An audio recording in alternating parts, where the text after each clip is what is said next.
حد سے بڑھا جو ظلم تو سرکار آ گئے. محبت سے کہیے سبحان اللہ. حد سے بڑھا جو ظلم تو سرکار آ گئے. دنیا میں بے قصوں کے مددگار آ گئے. دنیا میں بے قصوں کے مددگار آ گئے. صدیوں کا وہ سفر تھا خدا کی قسم مگر. صد کہتے ہیں 100 کو سینکڑوں سال. صدیوں کا وہ سفر تھا خدا کی قسم مگر. پل بھر میں لوٹ کر میرے سرکار آ گئے. پل بھر میں لوٹ کر میرے سرکار آ گئے. اور یہ کامٹی کی سرزمین ہے. پڑھے لکھے لوگ یہاں رہتے ہیں. یہاں بڑے بڑے مشاعرے بھی ہوتے ہیں. اشعار کو سمجھنے والے لوگ بھی یہاں رہتے ہیں. شعر سنیے. اس میں بھی مصلحت تھی خدائے کریم کی. اس میں بھی مصلحت تھی خدائے کریم کی. لے کر عمر جو ہاتھ میں تلوار آ گئے. لے کر عمر جو ہاتھ میں تلوار آ گئے. ساحر یہاں کے فیض کا عالم نہ پوچھئے. ساحر یہاں کے فیض کا عالم نہ پوچھئے. لگتا ہے آج بزم میں سرکار آ گئے. لگتا ہے آج بزم میں سرکار آ گئے. آسمان سے بھی زمین پر تیری خوشبو آئے. آسمان سے بھی زمین پر تیری خوشبو آئے. اے صبا ہو کے مدینے سے اگر تو آئے. اے صبا ہو کے مدینے سے اگر تو آئے. ہے یقین ذکر محمد صلی اللہ علیہ وسلم. ہے یقین ذکر محمد جو کروں گلشن میں. پھول تو پھول ہے کانٹوں سے بھی خوشبو آئے. پھول تو پھول ہے کانٹوں سے بھی خوشبو آئے. اور مظہر اعلیٰ حضرت شیر سنت مولانا حشمت علی خان علیہ الرحمت و رضوان کا پیغام پوری امت مسلمہ کے نام. فرماتے ہیں پیارے حبیب کو پکار. پیارے نبی کا نام لے. دامن مصطفیٰ میں آ پائے رسول تھام لے. ایک مرتبہ پورا مجمع دائیں سے بائیں ایک زبان ہو کر کے سارے لوگ بلند آواز سے پڑھیں. اللہم صلی علی سیدنا شفیعنا حبیبنا مولانا محمد بارک وسلم. صلاۃ و سلام علیک یا رسول اللہ صلی اللہ تعالی علیہ وسلم.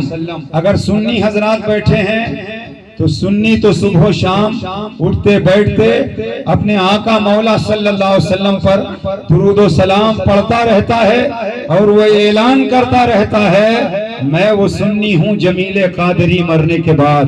میں وہ سنی ہوں جمیل قادری مرنے کے بعد. میرا لاشا بھی پڑھے گا الصلاۃ والسلام. میرا لاشا بھی پڑھے گا الصلاۃ والسلام. اور ایک عاشق کہتا ہے, ایک دیوانہ کہتا ہے, ایک مستانہ کہتا ہے, ایک فرزانہ کہتا کیا میں سو جاؤں یا مصطفیٰ کہتے کہتے. میں سو جاؤں یا مصطفیٰ کہتے کہتے. کھلے آنکھ صلی علی کہتے کہتے. کھلے آنکھ صلی علی کہتے کہتے. آج کا دور بڑا نازک دور ہے. آج کا دور بڑا بھیانک دور ہے. آج کے اس نازک اور بھیانک دور میں اسی زمین کے اوپر چلنے والے, اسی آسمان کے نیچے رہنے والے کچھ لوگ نماز بھی پڑھتے ہیں, روزہ بھی رکھتے ہیں, حج بھی کرتے ہیں, زکوٰۃ بھی دیتے ہیں, قرآن کی تلاوت بھی کرتے ہیں, اپنے آپ کو مسلمان بھی کہتے ہیں. مگر جیسے ہی ربیع الاول شریف کا چاند نظر آتا ہے وہ گلی گلی کوچے کوچے پان بیچنے والے سے کہتے ہیں میلاد کا ذکر کہاں ہے بتاؤ.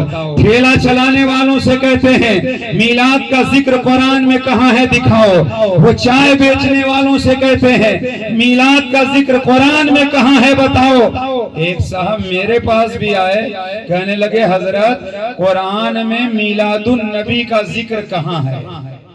قرآن میں میلاد النبی کا ذکر کہاں ہے. میں نے کہا الحمدللہ قرآن میں میلاد النبی کا ذکر ہے. کہنے لگے ہم کو تو نظر نہیں آتا, ہم کو تو نظر نہیں آتا. میں نے کہا تمہیں نظر آئے گا کیسے. ہجرت کی رات مصطفیٰ جان رحمت تمہارے آباء و اجداد کے سامنے سے گزر گئے. تمہارے آباء و اجداد کو جب مصطفیٰ نظر نہ آئے تو آج تمہیں اگر میلاد النبی قرآن میں نظر نہ آئے تو کوئی حیرت کی بات نہیں ہے. ورنہ قرآن وہ کتاب ہے جو دارالعلوم میں بھی پڑھائی جاتی، آپ اپنے گھر میں بھی پڑھتے ہیں۔ زمین پر قرآن کا نہ پہلے جواب تھا نہ آج جواب ہے، نہ قیامت تک قرآن کا جواب ہوگا، اس لیے کہ قرآن بے مثل کتاب ہے، لا ریب کتاب ہے۔ قرآن خود اعلان کرتا ہے ذالک الکتاب لا ریب فیہ، یہ وہ کتاب ہے جس میں نہ کوئی شک ہے، نہ کوئی شبہ ہے، نہ اس کی کوئی گنجائش ہے۔ قرآن پاک وہ اللہ کی کتاب ہے جس میں ہر شے کا روشن بیان ہے، ہر چھوٹی بڑی چیز کا ذکر قرآن میں موجود ہے۔ قرآن کا مطالعہ کر کے دیکھیں، آپ کو پتا چلے گا نماز کا ذکر قرآن میں ہے، روزے کا ذکر قرآن میں ہے، حج کا ذکر قرآن میں ہے، زکوٰۃ کا ذکر قرآن میں ہے، طلاق کا ذکر قرآن میں ہے، نکاح کا ذکر قرآن میں ہے، انبیاء و مرسلین کا ذکر قرآن میں ہے، صحابہ کا ذکر قرآن میں ہے، اہل بیت کا ذکر قرآن میں ہے، اولیاء اللہ کا ذکر قرآن میں ہے، شیطان کا ذکر قرآن میں ہے، جنات کا ذکر قرآن میں ہے، ابلیس کا ذکر قرآن میں ہے، ملائکہ کا ذکر قرآن میں ہے، زمین کا ذکر قرآن میں ہے، آسمانوں کا ذکر قرآن میں ہے، ستاروں کا ذکر قرآن میں ہے، چاند کا ذکر قرآن میں ہے، سورج کا ذکر قرآن میں ہے، جنت کا ذکر قرآن میں ہے، جہنم کا ذکر قرآن میں ہے، سدرہ کا ذکر قرآن میں ہے، جنت کا ذکر قرآن میں ہے، جہنم کا ذکر قرآن میں ہے، لوح کا ذکر قرآن میں ہے، تدلوح کا ذکر قرآن میں ہے، قلم کا ذکر قرآن میں ہے، عرش کا ذکر قرآن میں ہے، کرسی کا ذکر قرآن میں ہے، نباتات کا ذکر قرآن میں ہے، جمادات کا ذکر قرآن میں ہے، حیوانات کا ذکر قرآن میں ہے، ارے میلاد آدم کا ذکر قرآن میں ہے، میلاد موسیٰ کا ذکر قرآن میں ہے، میلاد عیسیٰ کا ذکر قرآن میں ہے، میلاد مریم کا ذکر قرآن میں ہے، میلاد رسول کا ذکر قرآن میں ہے۔ اللہ فرماتا ہے قد جاءکم من اللہ نور، اللہ فرماتا ہے وما ارسلناک الا رحمۃ للعالمین، اللہ فرماتا ہے یا ایھا النبی انا ارسلناک شاہدا، قرآن میں اللہ فرماتا ہے لقد جاءکم رسول من انفسکم، قرآن میں میلاد مصطفیٰ کا ذکر ہے، مگر کوئی کہے ہمیں نظر نہیں آتا تو میں کہوں گا قرآن میں رب نے یہ بھی تو فرمایا ہے یضل بہ کثیرا ویہدی بہ کثیرا، قرآن پڑھنے والے کچھ لوگ ہدایت پائیں گے، قرآن پڑھنے والے کچھ گمراہ ہو جائیں گے۔ کانٹی کی دھرتی پر رہنے والوں، میں آپ سے پوچھنا چاہتا ہوں کیا قرآن میں گمراہی ہے؟ اللہ کی قسم قرآن میں گمراہی نہیں ہے، قرآن کا تو ورق ورق ہدایت ہے، قرآن کا تو صفحہ صفحہ ہدایت ہے، قرآن کا تو سطر سطر ہدایت ہے۔ تو اللہ نے قرآن میں یہ کیوں کہا؟ اسی قرآن کو پڑھ کر کچھ لوگ ہدایت پائیں گے، اسی قرآن کو پڑھ کر کوئی لوگ گمراہ ہو جائیں گے۔ تو جواب ملا، سنو، جو نبی کی عداوت کی عینک لگا کر قرآن پڑھیں گے وہ قرآن تو پڑھیں گے مگر گمراہ ہوں گے، جو نبی کی محبت کی روشنی میں قرآن پڑھیں گے ان کا ایمان چمکتا جائے گا، ان کا ایمان دمکتا جائے گا، ان کا ایمان نکھرتا جائے گا۔ یہی وجہ ہے قرآن اللہ کی کتاب ہے مگر قرآن پڑھنے والے بہت سارے لوگ ہیں۔ ایک طبقہ ہے جو قرآن پڑھتا ہے، قرآن پڑھنے کے بعد بھی اسے قرآن میں نبی نور نظر نہیں آتے، اسے قرآن میں نبی مختار کائنات نظر نہیں آتے، اسے قرآن میں نبی رحمت للعالمین نظر نہیں آتے۔ آخر وجہ کیا ہے؟ قرآن پڑھانے والا جیسا ہوگا قرآن پڑھنے والا ویسا ہوگا۔ اگر قرآن پڑھانے والا نبی کا غدار ہوگا تو قرآن پڑھنے والا وہ نبی کی محبت اور نبی کی میلاد کا ذکر نہیں کرے گا، اور قرآن پڑھنے والا نبی کا وفادار ہوگا، نبی کا عاشق ہوگا تو وہ قرآن جیسے جیسے پڑھے گا ویسے ویسے اس کا ایمان روشن ہوتا چلا جائے گا۔ قرآن میں اللہ نے اپنے حبیب کی میلاد کا ذکر ایسے ویسے نہیں کیا۔ علماء بیٹھے پوچھئے رب نے فرمایا قد، قد قد کا مطلب کیا ہے؟ میلاد کا قد چھوٹا نہیں، قد تحقیق کی۔ اللہ نے نماز کا ذکر کیا، تو تحقیق کے ساتھ نہیں، روزے کا ذکر کیا تو نہیں فرمایا قد، اللہ نے حبیب کی میلاد کا ذکر کیا تو فرمایا قد، تحقیق کی، آ گیا تمہارے پاس نور۔ اور دوسری آیت میں لقد، لام بھی حرف تاکید، مفتی صاحب قبلہ علماء جانتے ہیں لام بھی حرف تاکید، قد بھی حرف تاکید، اللہ نے اپنے حبیب کا میلاد تحقیق کے ساتھ کیا۔ کیا مطلب؟ کسی مسئلے پر مفتی صاحب نے تحقیق کیا، ان کے استاذ نے اپنے علم کی روشنی میں اس تحقیق کو رد کر دیا، پتا چلا ہماری آپ کی تحقیق رد کی جا سکتی ہے، اے میرے مالک اپنے محبوب کا میلاد تحقیق سے کیوں بیان کیا؟ تو رب کی رحمتوں نے جواب دیا، ایک دور ایسا بھی آنے والا ہے کہ لوگ نماز، روزہ، حج و زکات، اعمال و حسنات و خیرات سب کریں گے، مگر میلاد النبی کے خلاف فتویٰ لگائیں گے، میلاد النبی کے خلاف بولیں گے۔ اللہ نے لقد کہہ کے البتہ تحقیق کی، تمہیں میں سے تمہارے پاس رسول آئے، گویا اللہ نے میلاد کو تحقیق کے ساتھ بیان کیا۔ اب قیامت تک میلاد کے خلاف جو تحقیق کرے گا اس کی تحقیق ہو جائے گی، اس لیے کہ اللہ کی تحقیق کے سامنے بندوں کی تحقیق کی کیا حیثیت ہے۔ اللہ نے تحقیق کے ساتھ میلاد بیان کر کے قیامت تک کے لیے میلاد کے خلاف بولنے والوں کے منہ پر تالے لگا دیے اور فرمایا لقد جاءکم، البتہ تحقیق کے تمہارے پاس آ گئے تمہیں میں سے ایک رسول۔ نعرہ رسالت، سرکار کی آمد، جشن عید میلاد النبی، علماء اہل سنت، مفتی ہو صاحب سکتا ہے کوئی کہے کہ اس قرآن سے تو پتا چلا کہ ہم ہی میں سے رسول تشریف لائے، تو جب ہم میں سے رسول تشریف لائے تو جیسے ہم ویسے وہ معاذ اللہ۔ تو میں آپ کو ایک مثال دے دوں، مثال میں آپ کو لے لیجئے، آپ گائے تو آج گلی گلی گھوم رہی، روڈ روڈ گھوم رہی ہے، گائے سے دودھ نکلتا ہے، توجہ کیجئے بہت تیزی کے ساتھ، گائے سے دودھ نکلتا ہے، ٹھیک بول رہا ہوں نا؟ کچھ آہوں کریے نا، گائے سے دودھ نکلتا ہے، گائے میں سے دودھ اور گائے سے گوبر بھی ہے، گائے میں سے گوبر بھی ہے، گائے میں سے دودھ بھی ہے، تمہیں میں سے، اللہ فرماتا ہے تمہیں میں سے، یعنی انسانوں سے۔ تو کچھ لوگ آیت کا مطلب غلط نکالنے لگے، ہم ہی میں سے تو ہم جیسے، گائے سے دودھ بھی ہے، گائے میں سے گوبر بھی ہے، مگر گوبر دودھ کی طرح نہیں، دودھ گوبر کی طرح نہیں، گائے میں سے دودھ بھی ہے، گوبر بھی ہے، مگر گوبر دودھ کی طرح نہیں، دودھ گوبر کی طرح نہیں۔ مصطفیٰ ہم میں سے، مگر نہ ہم مصطفیٰ کی طرح، نہ مصطفیٰ ہماری طرح، اس لیے کہ ہم خالی بشر ہیں، مصطفیٰ سید البشر ہیں، ہم خالی بشر ہیں، مصطفیٰ اکمل البشر ہیں، ہم خالی بشر ہیں، مصطفیٰ نوری بشر ہے۔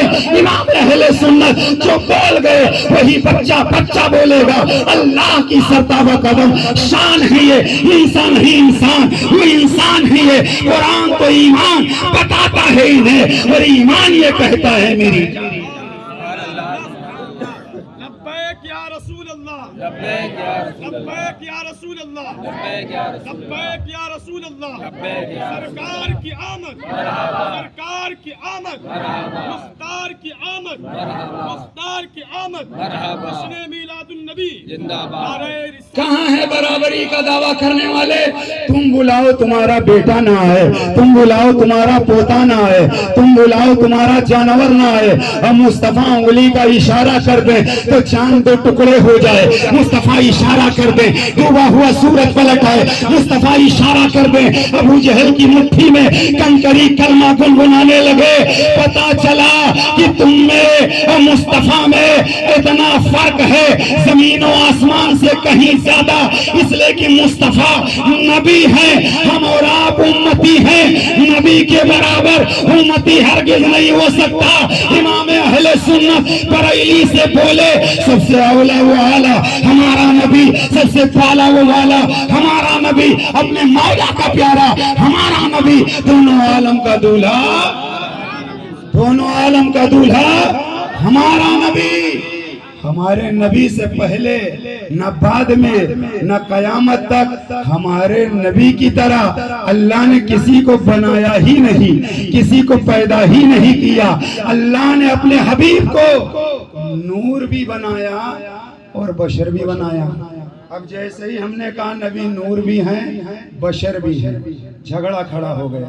یار نبی نور کیسے بشر کیسے, اگر نور ہے تو بشر نہیں, بشر ہے تو نور نہیں, یہ کیسے نبی نور کیسے, نبی بشر کیسے؟ تو اللہ نے نبی کو نور بنایا اور نبی کو بشر بھی بنایا. اس کی وجہ کیا ہے؟ اللہ نور ہے, بولو اللہ نور ہے کہ نہیں؟ اللہ نور ہے, نور علی نور ہے. مصطفیٰ کو نور بنایا, توجہ, اللہ نور مصطفیٰ کو نور بنایا اور اللہ نے حبیب کو بشر بنایا, کیونکہ ہم بھی بشر آپ بھی بشر. اللہ نے محبوب کو نور بنایا دینے کے لیے, بشر بنایا امت کو عطا فرمانے کے لیے, بشر بنایا امت کو عطا کرنے کے لیے, نور بنایا حبیب کو دینے کے لیے. بریلی سے امام بولے کون دیتا ہے دینے کو منہ چاہیے, کون دیتا ہے دینے کو منہ چاہیے. دینے والا ہے سچا ہمارا نبی, دینے والا ہے سچا ہمارا نبی. اللہ نے ایسا رسول عطا فرمایا, ایسا رسول عطا فرمایا. آپ بھارت میں رہتے ہو, ہمیں فخر ہے کہ ہم بھارت میں رہتے ہیں اور خواجہ خواجہ کہتے ہیں. ہم بھارت کی دھرتی پر رہتے. آپ نے کبھی غور کیا کہ بھارت کی دھرتی پر اسکول کھلے گا تو 10 بجے, کالج کھلے گا تو 10 بجے, کورٹ میں جج بیٹھے گا تو 10 بجے, آخر ہندوستان میں 10 بجے کا ٹائم کیوں رکھا؟ 9 بجے کا ٹائم نہیں, 9:30 کا نہیں, بینک کھلے گا تو 10 بجے, ہر کام 10 بجے سے. آخر 10 بجے ٹائم رکھا کیوں گیا؟ تو سنیے, انگریز جب بھارت میں آئے, انگریزوں نے ہر کام بھارت میں 10 بجے سے شروع کیا. کیوں؟ انگریز کہتے ہیں ہم جس نبی کو مانتے ہیں ہمارے عیسیٰ مسیح ٹھیک دن کے 10 بجے پیدا ہوئے, اس لیے ہم نے ہر کام 10 بجے سے شروع کیا تاکہ نبی کی ولادت کی گھڑی یاد رہے. یہ کون کہہ رہا ہے؟ عیسیٰ کے ماننے والے. ہر کام انہوں نے 10 بجے سے شروع کیا تاکہ وہ کہتے ہیں ہمارے نبی کی ولادت کی گھڑی یاد رہے. اے مسلمانوں, کیا آپ نے کبھی غور کیا, کیا آپ نے کبھی سوچا لا اس ٹائم اپنے بستر سے اٹھ جائیں جس ٹائم اللہ نے اپنے حبیب کو دنیا میں بھیجا, جس وقت اللہ نے اپنے نبی کو دنیا میں مبعوث فرمایا, اور ہم سمجھیں جانے کہ وہ ٹائم کیسا ٹائم ہے, وہ وقت کیسا وقت ہے. تو سنو, اللہ نے اپنے حبیب کو جس ٹائم پیدا فرمایا دنیا میں بھیجا, اس ٹائم سے بہتر کوئی ٹائم نہیں, اس وقت سے بہتر کوئی وقت نہیں, اس ساعت سے بہتر کوئی ساعت نہیں. میرے امام نے قلم اٹھایا اور تحریر فرمایا, جس سہانی گھڑی چمکا طیبہ کا چاند, اس دل افروز ساتھ پہ لاکھوں سلام. اے مسلمانوں, اس وقت بستر پر اٹھ جاؤ جس وقت ہمارے تمہارے نبی دنیا میں تشریف لائے, اور وہ وقت یاد کرو تاکہ تمہارے نبی کی پیدائش کی گھڑی یاد رہے. اور میں ایک جملہ آگے بڑھ کر کے بولوں, ہمارے تمہارے نبی جس ٹائم پیدا ہوئے, ذرا اس وقت آپ اٹھ کر کے دیکھنا کیسی بھینی بھینی, کیسی شاندار ہوا چلتی ہے. آج ڈاکٹر کہتا ہے سوستھ رہنا ہے تو سویرے سویرے چلو، شوگر کنٹرول رکھنا ہے تو سویرے سویرے چلو۔ ڈاکٹر کو بھی پتا ہے، انجینئر کو بھی پتا ہے، ماسٹر کو بھی پتا ہے، سارے لوگ سویرے سویرے چلنے کے لیے اس لیے کہتے ہیں کہ سب کو پتا ہے اس وقت کی برکتیں آج بھی کائنات میں بٹ رہی ہیں جس وقت ہمارے تمہارے نبی دنیا میں تشریف لائے۔ اور کیسا وہ وقت تھا، نبی مکمل رات میں نہیں آئے، نبی مکمل دن میں نہیں آئے۔ اگر نبی رات میں پیدا ہوتے، دن کہتا، رات کہتی اے دن میں تجھ سے بہتر ہوں۔ اگر نبی دن میں آتے، دن کھڑا ہو، دن کہتا اے رات میں تجھ سے بہتر ہوں۔ اللہ نے اپنے حبیب کو ایسے وقت بھیجا جب رات اپنا دامن سمیٹ رہی تھی اور دن نکل رہا تھا، تاکہ آمد رسول کا صدقہ رات کو بھی مل جائے، دن کو بھی مل جائے۔ اللہ نے ایسے سہانے وقت میں اپنے حبیب کو بھیجا۔ اے چوراہوں پر بیٹھ کر رات گزارنے والوں، اے ہوٹلوں پر 12 1 بجے رات تک وقت گزارنے والوں، آج شکایت اس بات کی ہے ہم محنتیں کرتے، گھر میں برکت نہیں، ہمارا کاروبار چلتا نہیں۔ رات میں 3 بجے تک مسلمان جب چوراہے کو آباد رکھے گا اور 10 بجے تک سوئے گا، 11 بجے کام پر لگے گا، وہ پریشان ہی رہے گا۔ اے مسلمانوں، رات میں عشاء کی نماز پڑھ کر کے اپنے بستر پر سو جاؤ اور فجر کی نماز پڑھ کر اپنے کاروبار میں لگ جاؤ، تو اللہ کی قسم جو سویرے چلے گا اور جو 10 بجے چلے گا، سویرے چلنے والے کا مقابلہ 10 بجے والا نہیں کر پائے گا۔ لیکن آج ہم نے اپنے نبی کی پیدائش کی گھڑی کو بھلا دیا ہے۔ یہی وجہ ہے آج دنیا کے اندر مسلمانوں کی تعداد اتنی زیادہ ہے، مگر ہر جگہ ہم ذلیل و رسوا ہو رہے ہیں، ہر جگہ ہمیں مارا جا رہا ہے، ہر جگہ ہمیں کمزور کیا جا رہا ہے۔ مسلمانوں کبھی آپ نے سوچا، غور کیا، ہماری تعداد اتنی زیادہ ہے لیکن ہم کمزور کیوں ہیں؟ اس کی وجہ یہی ہے، ہماری آپسی انتشار کا نتیجہ یہ ہے کہ ایک مسلمان اگر ترقی کر رہا ہے، دوسرا مسلمان پریشان ہے۔ آخر یہ ترقی کیوں کر رہا ہے؟ ایک دارالعلوم اگر ترقی پا رہا ہے تو دوسرے دارالعلوم کے لوگ پریشان ہیں، آخر اسے ترقی کیوں مل رہی ہے؟ ایک عالم دین اگر آگے بڑھ رہا ہے، دوسرے کو پریشانی ہے۔ نفرتوں کو ختم کرو، محبتوں کو تقسیم کرو، پیار کو بانٹو، اور یہ آستانے بھارت کی دھرتی پر زندہ جاوید مثال کی حیثیت سے ہیں۔ پورے بھارت میں آپ کسی بھی درگاہ پہ جاؤ، کسی بھی آستانے پر جاؤ، مسلمان بھی آ رہا ہے، غیر مسلم بھی آ رہا ہے۔ اولیاء کے آستانے پر ہر دھرم، ہر مذہب کے لوگوں کا آنا اس بات کی دلیل ہے، اولیاء کے آستانے سے نفرتیں نہیں بٹ رہی ہیں، محبتیں تقسیم ہو رہی ہیں، پیار بانٹا جا رہا ہے۔ اور میں ایک بات ڈنکے کی چوٹ پر کہہ کر کانٹی کی دھرتی پر جا رہا ہوں، اے ہندوستان والوں، ہندوستان میں نفرتیں مت پھیلاؤ۔ ہندوستان میں امن چاہتے ہو، شانتی چاہتے ہو، سکون چاہتے ہو تو درگاہوں پر بلڈوزر مت چلاؤ، خانقاہوں کو نشانہ نہ بناؤ، اس لیے کہ جیسے آسمان کی زینت تاروں سے ہے، ایسے ہی زمین کی زینت اولیاء کے مزاروں سے ہے، اولیاء کی درگاہوں سے ہے۔ اگر امن چاہتے ہو تو درگاہوں کو آباد رکھو، خانقاہوں کو آباد رکھو، مدرسوں کو آباد رکھو، تاکہ تمہارا دین بھی بچے، تمہارا ایمان بھی بچے۔ اگر درگاہیں توڑ دی جائیں گی، خانقاہیں ختم کر دی جائیں گی، یہ باطل کی سازش رہی ہے۔ یہود و نصارہ کل بھی چاہتے تھے مدرسے بند ہو جائیں، آج بھی لوگ چاہتے ہیں مدرسے بند ہو جائیں، اس لیے کہ انہیں پتا ہے اگر ایمان کی روشنی مل رہی ہے تو قرآن پڑھنے والوں سے، مدرسے میں تعلیم دینے والوں سے محبت کا پیار اگر بٹ رہا ہے تو خانقاہوں سے بٹ رہا ہے۔ اس لیے درگاہوں پر بھی آؤ، مدرسوں سے وابستگی رکھو، علماء کا احترام کرو، اور اسلام نے جو طریقہ بتایا ہے اس طریقے پر عمل کرو۔ نبی کی سیرت کا جلسہ ہے، ایک تاریخ کا حوالہ میں دے کر کے آگے بڑھوں۔ حضرات، ہمارا اسلام اسلام، ہمارا مذہب، ہمارا دین تو ایسا ہے کہ ہمارے دین کے اندر یہ بتایا گیا ہے ہرے بھرے پیڑوں کو نہ کاٹا جائے، ہرے بھرے درختوں کو نہ کاٹا جائے۔ ہمارے مذہب نے یہ بتایا ہے کہ جانوروں کو اگر مارنا ہے ضرورت پڑ جائے تو چہرے پر مت مارا جائے۔ ہمارے مذہب کے اندر یہ بتایا گیا ہے کہ اگر جنگ کے لیے جا رہے ہو فصلوں کو تباہ نہ کرو، کسی کی فصلوں میں آگ نہ لگاؤ، بچوں پر ہاتھ مت اٹھاؤ، عورتوں کو قتل مت کرو، بوڑھوں کو قتل مت کرو۔ جو مقابلے میں آ رہا ہے اسی سے مقابلہ کرو۔ اور آج کی جنگ آپ جانتے ہیں رات میں پانی کی طرح بم برسائے جاتے ہیں اور لوگوں کو موت کے گھاٹ اتارا جاتا ہے۔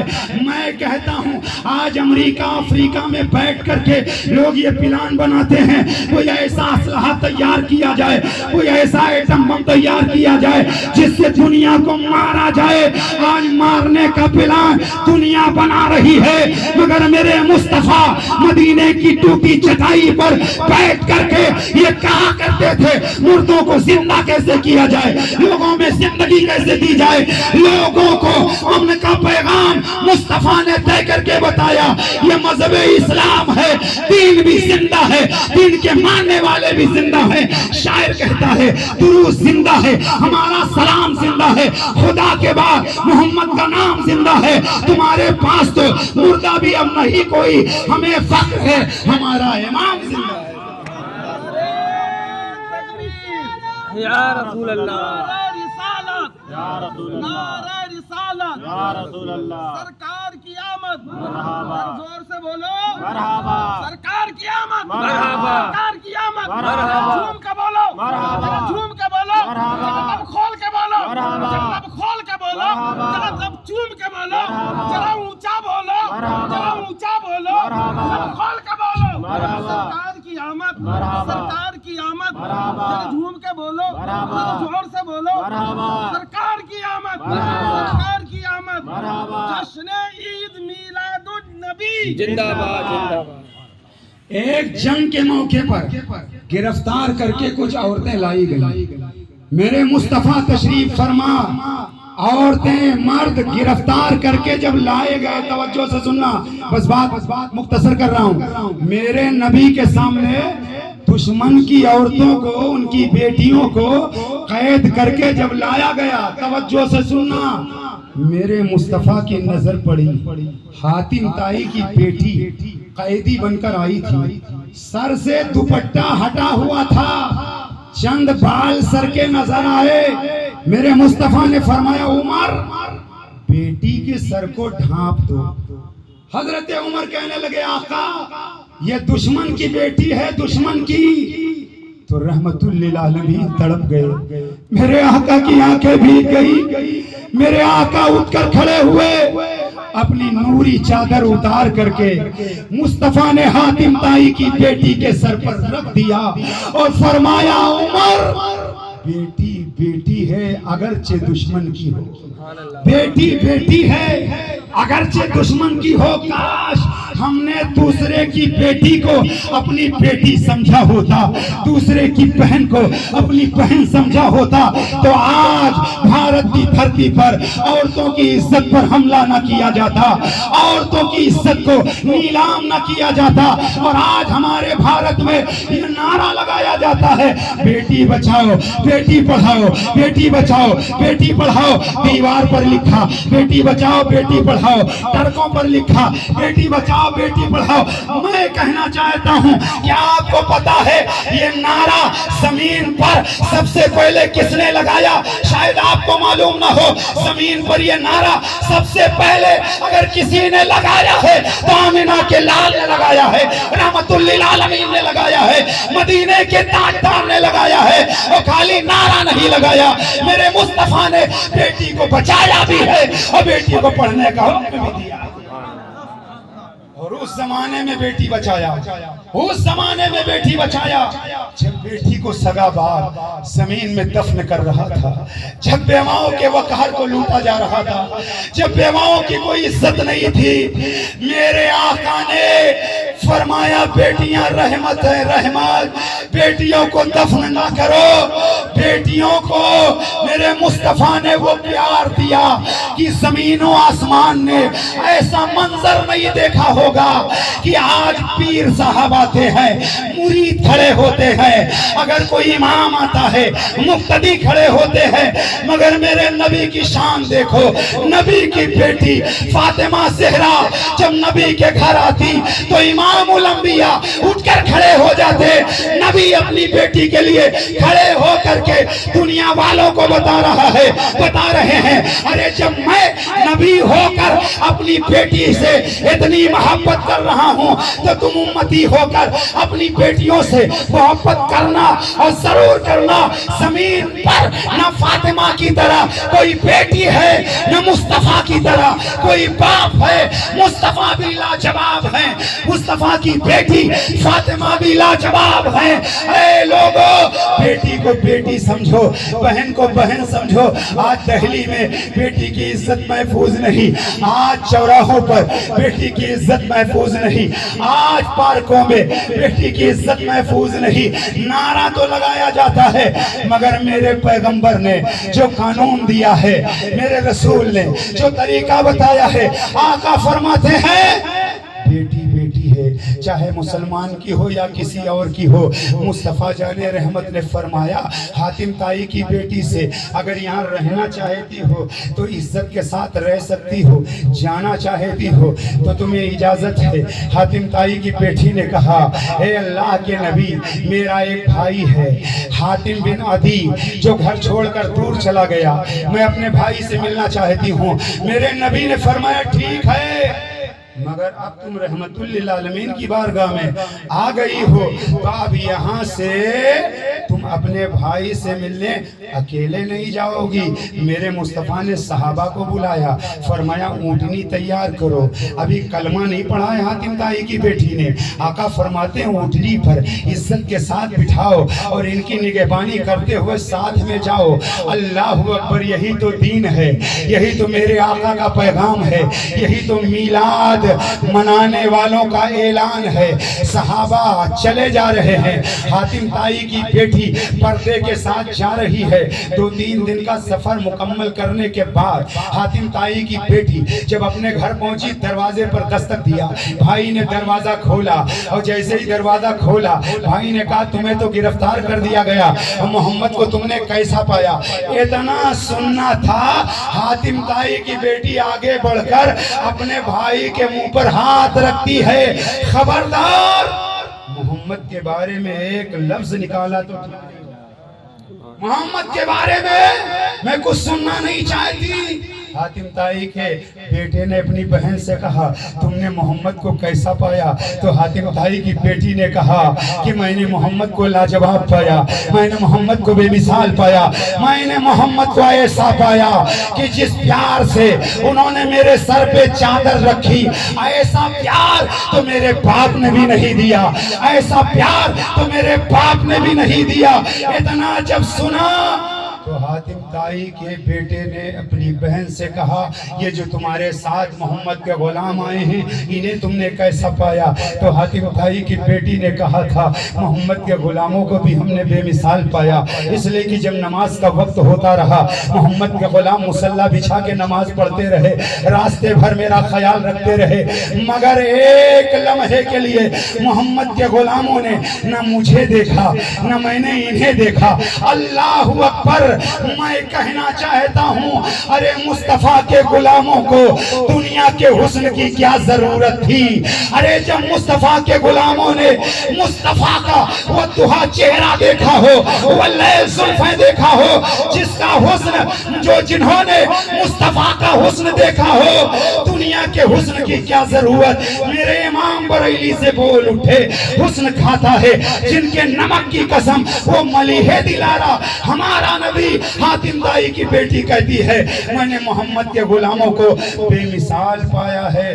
تو حاتم طائی کے بیٹے نے کہا اے بہن جب محمد کو لاجواب پایا، ان کے غلاموں کو لاجواب پایا تو مسلمان کیوں نہیں ہو گئی؟ تو حاتم طائی کی بیٹی نے اپنے بھائی سے کہا تھا میں مسلمان ہو گئی ہوتی مگر میرے دل نے گوارا نہ کیا میں جنت میں جاؤں محمد کے صدقے میں اور میرا بھائی جہنم میں جائے، اس لیے میں تمہیں لینے آئی ہوں۔ اے میرے بھائی چل، ساتھ میں دونوں چلتے ہیں، محمد کے قدم کو چوم کر کے پڑھ لیتے ہیں لا الہ الا اللہ محمد الرسول اللہ۔ بہن اور بھائی آتے ہیں، نبی کی بارگاہ میں حاضری دیتے ہیں اور کلمہ پڑھ کر اسلام میں داخلہ لے لیتے ہیں۔ سبحان اللہ سبحان اللہ۔ یہ مصطفیٰ کا کردار ہے، یہ مصطفیٰ کا اخلاق ہے، یہ مصطفیٰ کی سیرت ہے، یہ میرے مصطفیٰ کی شان ہے۔ آخری بات، چونکہ دربار سامنے ہے، بات اخلاق رسول کی چل رہی ہے، دور نہیں دہلی آپ کو میں لے جانا چاہتا ہوں۔ دہلی کی دھرتی پر آج بھی محبوب الہی کی خانقاہ موجود ہے، آپ کا آستانہ موجود ہے۔ محبوب الہی نظام الدین اولیاء جب حیات ظاہری میں تھے، آپ کی خانقاہ میں میٹھا پانی تھا۔ آج تو پانی کی کثرت ہے، لیکن جہاں پانی نہیں ہوتا آج بھی پانی کی کتنی ضرورت ہے۔ محبوب الہی کی خانقاہ میں لوگ آتے تھے، بس یہی سنا کے بعد ختم، میٹھا پانی لے کر جاتے تھے۔ سامنے ایک مکان تھا، اس مکان سے کوئی میٹھا پانی لینے کے لیے آتا نہیں۔ محبوب الہی نے فرمایا خادموں سے جاؤ پتہ لگاؤ سامنے والے مکان سے کوئی پانی لینے کیوں نہیں آتا۔ خادم چلے، کچھ دیر کے بعد واپس آئے، محبوب الہی سے کہنے لگے حضور وہ مکان ایک ہندو کا ہے۔ اتنا سننا تھا۔ محبوب الہی فرماتے ہیں میں نے اس لیے نہیں بھیجا وہ مکان ہندو کا ہے یا مسلمان کا ہے، اس لیے بھیجا اس گھر والے پانی لینے کیوں نہیں آتے۔ تو محبوب الہی کے خادموں نے کہا حضور بات یہ ہے اس مکان میں ایک عورت ہے اور ایک عورت ہے اور ایک مرد ہے، وہ دونوں شوہر بیوی ہیں۔ میں نے پوچھا پانی لینے میٹھا کیوں نہیں آتے تم لوگ؟ تو بیوی نے جواب دیا میرا شوہر بیمار رہتا ہے، میں شوہر کو اکیلے چھوڑنا نہیں چاہتی، نہ معلوم میرے شوہر کو کس چیز کی حاجت پیش آ جائے، ضرورت پیش آ جائے، اس لیے میں کھارے پانی سے کام چلا لیتی۔ محبوب الہی نے اتنا سنا بات ختم ہو گئی۔ وقت گزر گیا، دوسرا دن آیا، وہ غیر مسلمہ عورت، اس نے سویرے سویرے اپنا دروازہ جب کھولا تو کیا دیکھا؟ میٹھے پانی سے بھرے ہوئے مٹی کے 2 گھڑے رکھے ہوئے۔ اس نے گھڑوں کو اٹھایا، اندر لے گئی، شوہر سے کہنے لگی نہ معلوم کون مجھ پر اتنا مشفق ہو گیا، اتنا مہربان ہو گیا، پانی سے بھرے ہوئے 2 گھڑے رکھ دیا، بات ختم ہو گئی۔ دوسرا دن آیا، پھر وہی معاملہ، تیسرا دن آیا، 1 ہفتہ جب قریب گزر گیا تو شوہر کو شک ہونے لگا۔ شوہر ڈانٹ کر کہنے لگا اپنی بیوی سے میں بیمار ہوں، میری بیماری کا ناجائز فائدہ نہ اٹھاؤ، میں پریشان ہوں، میری پریشانی کا ناجائز فائدہ نہ اٹھاؤ۔ بیوی نے کہا کیا کہنا چاہتا؟ شوہر نے کہا روز روز پانی بھر کر رکھنے والا کوئی اجنبی تو نہیں ہو سکتا، بتا تیرا عاشق کون ہے، بتا تیرا چاہنے والا کون ہے، بتا تیرا ماننے والا کون ہے۔ عورت نے کہا جیسا تم سمجھ رہے ہو میں ایسی نہیں ہوں، میں عزت دار عورت ہوں۔ لیکن جب شوہر نے ڈرایا بیوی کی آنکھیں بھیگ گئیں۔ عزت کا مسئلہ ہے، رات بھر بستر پر عورت بیداری میں کروٹ بدل بدل کر کے پوری رات گزار دی۔ رات کا پچھلا پہر تھا، کسی کے قدموں کی آہٹ محسوس ہوئی، عورت نے دروازہ جلدی سے کھولا تاکہ دیکھا جائے پانی رکھ کر جانے والا کون ہے۔ عورت نے دروازہ کھولا تو کیا دیکھا کہ تیز تیز قدموں سے پانی رکھ کر جانے والا ایک شخص ہے۔ عورت نے آواز لگائی ہے جانے والے ٹھہر جا، اے جانے والے رک جا، مگر جانے والا رکنے کا نام نہیں رہا ہے۔ عورت نے بھرائی ہوئی آواز میں کہا تھا اے جانے والے رک جا، تجھے تیرے مذہب کا واسطہ، تجھے تیرے دین کا واسطہ، ٹھہر جا۔ میری عزت کا مسئلہ ہے، جب بات دین کی آئی، جب بات مذہب کی آئی، جانے والا ٹھہر جاتا ہے۔ عورت دوڑی دوڑی تیز قدموں سے گئی اور جب قریب پہنچی تو پیروں تلے زمین کھسک گئی۔